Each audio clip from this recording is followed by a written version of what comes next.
செய்ய செய்ய செய்ய அவங்களுக்கு நல்ல உறுப்புகள் வேலை செய்யணும்.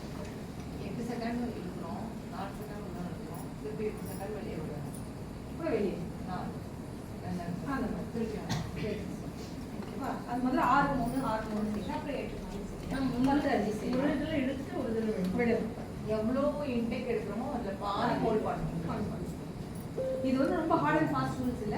ஜஸ்ட் உள்ள எடுங்க, கொஞ்ச நேரம் நிறுத்துங்க, கொஞ்ச நேரம் வெளியிடுங்க. அதனால கை நம்ம அவங்க கை எவ்வளவு வேகமா நம்ம எடுக்கிறோமோ உள்ள போகணும். மெதுவா செய்யறது நல்லது. அதுதான் மேடம் உங்களுக்கு தலைவலி இருக்குதா இல்லையான்னு பொறுத்து 1 நிமிஷம் செய்யுங்க, அதுல தலைவலி போயிடும். ஓகேங்க. அப்படி தலைவலி இருக்குன்னா இன்னும் கொஞ்சம் ஒரு 10 கவுண்ட் செய்யுங்க. ஓகேவா? அதே மாதிரி இடாப்பிங்களா செஞ்ச உடனே ரெடி ஆகிறவங்க இருக்காங்க. ஓகே. ஸோ இது 2வது ஸ்டெப். ஃபர்ஸ்ட் ஆரா கிளென்சிங், அடுத்து இடாப்பிங்களா. அப்புறம் எந்த இடத்துல தேவையோ எந்த சக்கரா தேவையோ அதை ஹீல் பண்ணும்.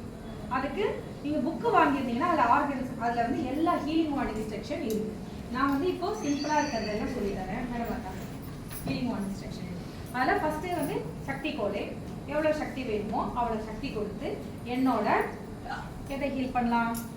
பீரியட் பெயின் அதெல்லாம் நார்மலா சொல்லலாம்.